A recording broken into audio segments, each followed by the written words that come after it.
Deepika your maths teacher. आज मैं आपको कराने वाली हूँ 10th का एनसीईआरटी मैथ। तो आप मेरे चैनल विशु लर्निंग को सब्सक्राइब कीजिए क्योंकि आपको मिलने वाला है यहाँ पे मैथ एंड साइंस का कंप्लीट सिलेबस। ठीक है, तो मैं यहाँ पे करा रही हूँ आपको एक्सरसाइज 3.1 का क्वेश्चन नंबर 2। ठीक है, क्वेश्चन नंबर 1 में करा चुकी है। अगर आपको वो वीडियो देखनी है तो डिस्क्रिप्शन में जाइए, यहाँ पर आई बटन मिल जाएगा, वहां क्लिक करके आप देख सकते हैं। ठीक है, तो मैं आपको करा रही हूँ क्वेश्चन नंबर 2। एक्सरसाइज हमारी कौन सी है? एक्सरसाइज है हमारी 3.1। ओके, ठीक है। इस क्वेश्चन में बोल क्या रखा है? इस क्वेश्चन में बोल रखा है the coach of a cricket bye 3 bats and 6 ball for ₹3900। एक कोच है, ठीक है, क्रिकेट टीम का एक कोच है जो मतलब कोचिंग वगैरह देता है, सिखाता है। वो उसने है ना क्या किया कि 3 बैट और 6 बॉल उसने क्या की, खरीदी है। और कितने रुपए में? 3900 यानी कि 3900 में खरीदी है उसने 3 बैट और 6 बॉल। ओके, ठीक है, 3 बैट एंड 6 बॉल और कितने में? 39 में। ठीक है, ओके। एंड लेटर से by another bat and 3 more ball. क्या किया उसने कि एक अनोदर बैट है, अनोदर बैट बोल दिया तो इसने बोल नहीं रखा कि कितना, तो हम क्या मानेंगे? अनोदर बैट, एक बैट और खरीदा उसने। अनोदर बैट मतलब एक बैट उसने खरीदा और 3 मोर बॉल यानी कि 6 तो उसने खरीद ली थी, अब 3 और खरीद ली। ठीक है, एक बैट और 3 बॉल और खरीदी उसने, और वो कितने में? Of the same kind ₹1300। ठीक है, क्या की इसने? एक बैट और 3 जो बॉल है ना वो कितने में खरीदी? 1300 में। ठीक है, अब represent this situation algebraic and graphically. जो ये सिचुएशन दे रखी है ना, स्टेटमेंट में जो सिचुएशन दे रखी है वो आपको अलजेब्रिक एंड ग्राफिकली रिप्रेजेंट करनी है। ठीक है, तो देखो आप एक चीज देखो कि आपका मतलब छोटे बच्चे हो, तुमको ये पता हुआ मतलब कंफ्यूज हो जाते हो कि x किसको माने, y किसको माने, है ना। तो ये देखा करो कि सेम चीज है ना, उसको x y मानेंगे। अब देखो एक चीज, उसने बैट और बॉल, ठीक है, बैट बॉल एक ही सेम लग रहा है ना, मतलब दोनों खेलने का ही सामान है ना। और रुपीज इन दोनों से डिफरेंट है ना, तो जो सेम है ना, इसको x मान लो, इसको y। ठीक है, आप इसको y मान सकते हो, इसको x, लेकिन जो फर्स्ट होता है उसको x ही मान लेते हैं मोस्टली। ओके, तो x इसको मान लो, y इसको। जो अलग बच गया ना वो हमारे क्या आ जाती है? कांस्टेंट टर्म आ जाती है। ओके, अब थोड़ा समझ में आया? ठीक है, जैसे जैसे प्रैक्टिस करोगे ना आपके क्या आ जाएगा, समझ में आ जाएगा। हमें क्या चाहिए? 2 वेरिएबल चाहिए, तो x y मानेंगे। आप कुछ भी मान सकते हो। ओके, आपका मन करे ना वो मान लो। ठीक है, ठीक है, तो हम क्या करते हैं, आप यहाँ पे आंसर लिखो, answer let the cost of, अब क्या माने? Let the cost of a bat. एक बैट की हम कॉस्ट मान रहे x। इसने नहीं बता रखा कि एक बैट कितने में खरीदा, उसने बोल रखा है 3 बैट खरीदे और 6 बॉल 3900 की खरीदी है, 3900 की खरीदी है। ठीक है, एक बैट का हमें नहीं पता। ठीक है, तो एक बैट हमने कितने में खरीदा है? x रुपए में खरीदा है। ठीक है, अब जो हम क्या करें, let the end the cost of a ball. ठीक है, एक बॉल की कॉस्ट हमने मान ली y। ठीक है, आया समझ में? अब देखो एक चीज मुझे बताओ, आपने एक टॉफी खरीदी है, ठीक है, एक टॉफी खरीदी है आपने है, और वो खरीदी है आपने, एक टॉफी 2 रुपए की खरीदी है, एक टॉफी है, ठीक है, और रुपए की कितनी? 2 रुपए की खरीदी है। आप 2 टॉफी खरीदना चाहते हो, 2 टॉफी खरीदना चाहते हो, तो कितने रुपए की होगी? इसको 2 से मल्टीप्लाई करा देंगे, 2 2 जा 4, यानी कि एक टॉफी 2 रुपए की है, तो 2 टॉफी कितने की होगी? 4 रुपए की होगी, है ना। तो यही बात है, अगर उसने क्या किया, x रुपए में खरीदा एक बैट, अब एक बैट की कॉस्ट मानी हमने x, तो 3 बैट की कितनी होगी? मल्टीप्लाई कराया हमने, है ना, तो क्या करेंगे, x की मल्टीप्लाई करा देंगे 3 से, तो 3 बैट की कॉस्ट आ जाएगी, है ना। एक की चाहे कितनी भी हो हमें नहीं पता, एक की मान लो कि x है तो 3 की क्या होगी? 3x होगी, है ना। अकॉर्डिंग टू द क्वेश्चन, क्या? According to the question. Okay, अब क्या है, एक बैट की कॉस्ट कितनी? x, तो 3 बैट की कितनी होगी? 3x। ठीक है, फिर क्या बोला है कि बॉल है ना, हमने क्या मानी? एक बॉल की कॉस्ट हमने क्या मानी? y, तो 6 बॉल की कॉस्ट क्या होगी? 6y, है ना, 6y। अब यहाँ क्या आएगा? प्लस माइनस वो देखेंगे। फिर इसने क्या कहा कि ये दोनों खरीदे थे ना हमने, 3 बैट और 6 ये दोनों खरीदे थे ना, तब ये टोटल मतलब 3900 के लिए थे, ठीक है, तो मतलब प्लस आएगा, ठीक है। हमारी क्या बन गई, एक इक्वेशन बन गई। ओके, क्लियर हुआ, ठीक है। अब सेकंड, फिर क्या कहता है कि अनदर बैट, उसने एक और बैट, हम एक मानेंगे, एक बैट खरीदा और 3 बॉल खरीदी, तो बैट को हमने क्या माना है, एक्स, तो एक एक्स है तो 1x लगा लो, ठीक है। फिर क्या, एक बैट और 3 बॉल 3y कितने में खरीदी, दोनों मिला के उसने खरीदी थी 1300 में, यानी 1300 में। ओके, तो दोनों मिला के की थी तो प्लस होगा। अब ये 1 हटा दो, कोई फर्क नहीं पड़ने वाला, 1 लगाओ या ना लगाओ, इसके आगे 1 नहीं लगाएगा तो अभी हम 1 ही मानते हैं, ये बात ध्यान रखना, ठीक है। तो हमारी ये क्या बन गई, इक्वेशन सेकंड बन गई, ठीक है। अलजेब्रिक तो हमारा रिप्रेजेंट हो गया, इसे आप लिख सकते हो कि अलजेब्रिक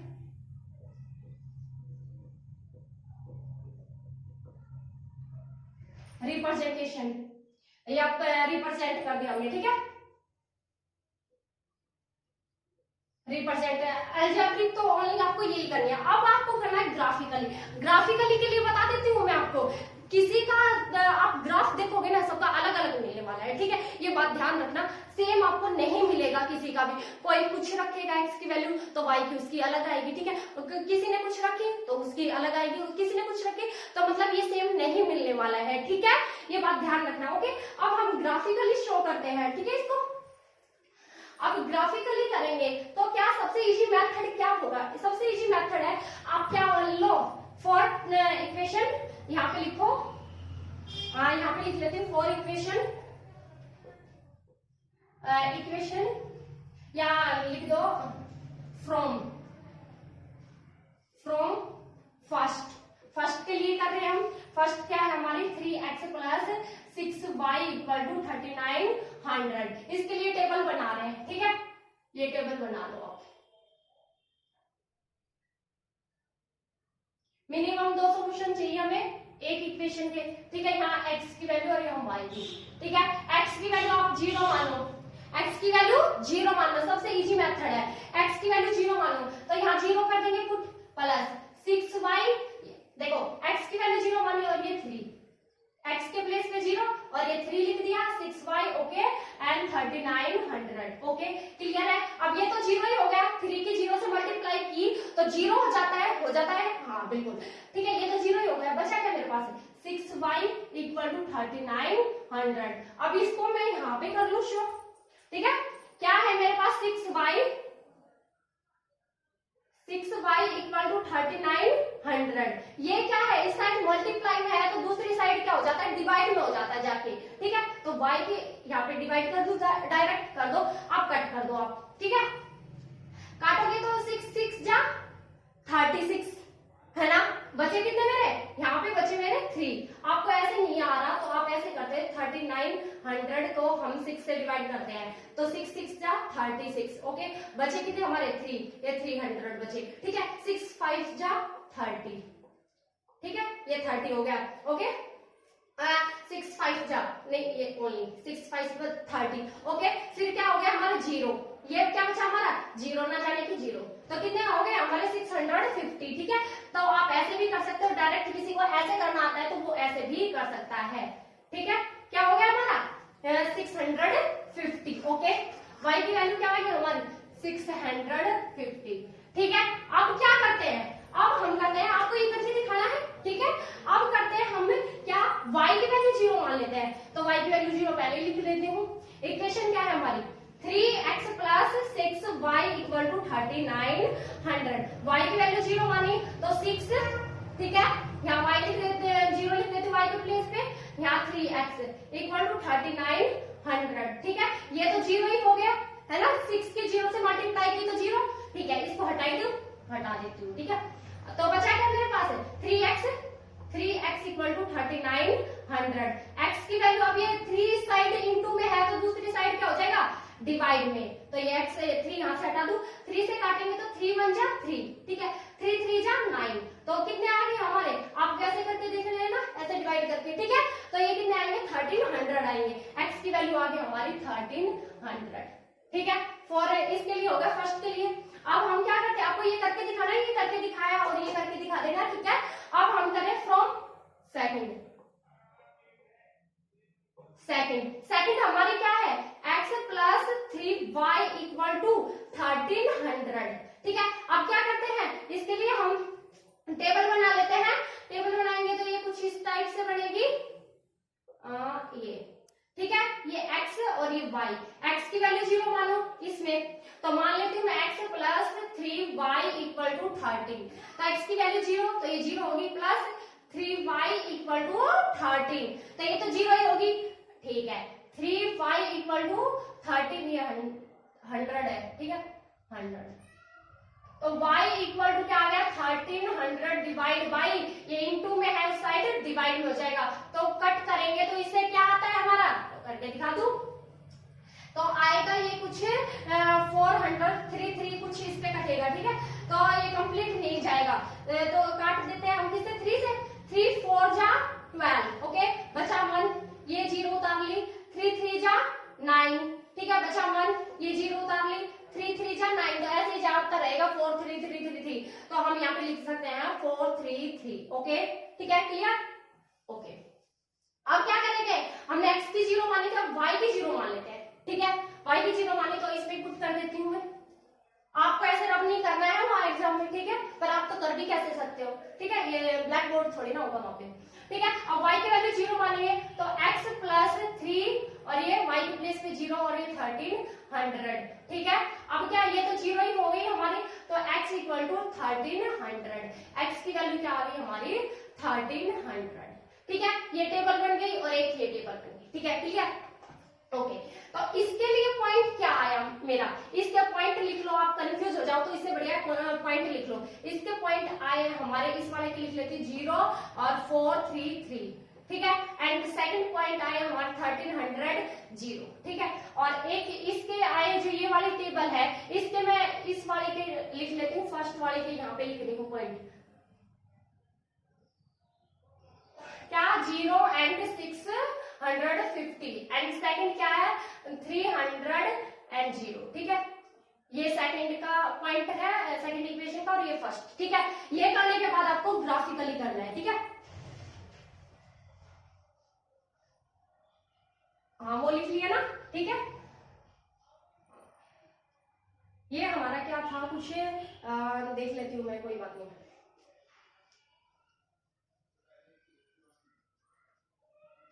अब देखो क्या है, ये हो गया हमारा। अब देखते हैं हम, ग्राफ बनाओ, ग्राफ बना लिया, ठीक है, वैसे आपको एग्जाम में ग्राफ मिल जाएगा, ठीक है।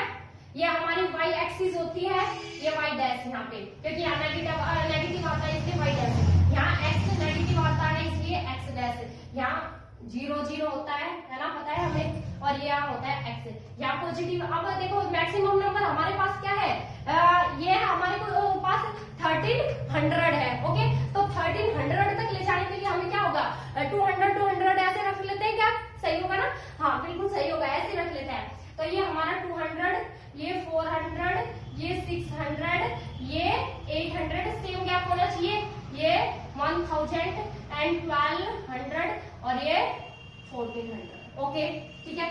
यहाँ पे भी 200 लिख दोगे, 4 लिख दोगे, 600, 8 और यहाँ पे 1000 एंड यहाँ पे 1200 सॉरी 1200 एंड यहाँ 1400, ठीक है। और यहाँ से नेगेटिव आ जाएंगे हमारे, माइनस के 200, माइनस के 400, माइनस के 600, माइनस के 800, ऐसे ही क्या 1400 तक लिख लेना, ठीक है। यहाँ पे भी नेगेटिव क्या आ जाएंगे, y वाले, माइनस के 200, माइनस के 400, माइनस के 600 और माइनस के 800, ऐसे ये भी 14 तक लिख लेना, सेम लिखना है भाई, ठीक है, ध्यान रखना। अब देखो क्या आया, हमारी जो फर्स्ट इक्वेशन थी उसके पॉइंट क्या है हमारे 0, x की वैल्यू 0, x और y की वैल्यू 0 यहीं पे होती है, ठीक है।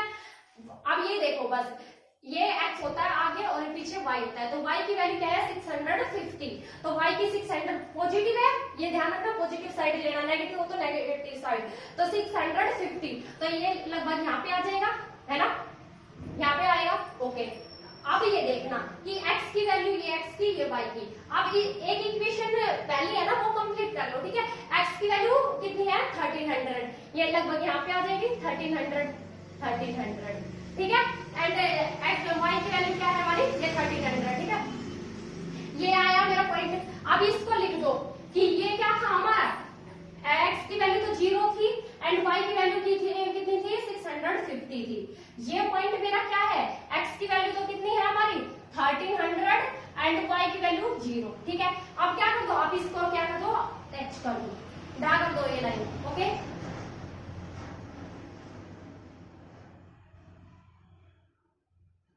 ठीक है, ये ड्रा कर दे, ठीक है, ओके।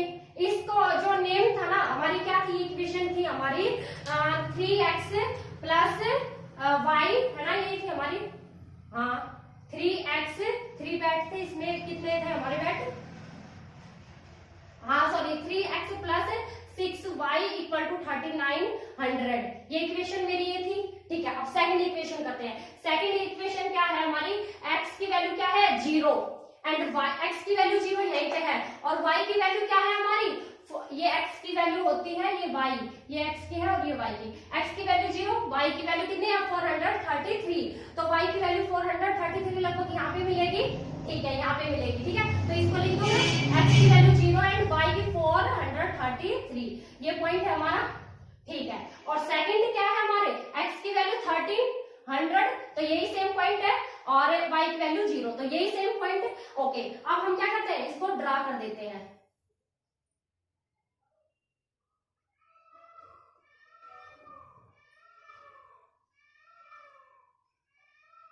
कर दी, ये यहाँ पे कट होगी, ओके, यहाँ पे होगी, अच्छा ठीक है।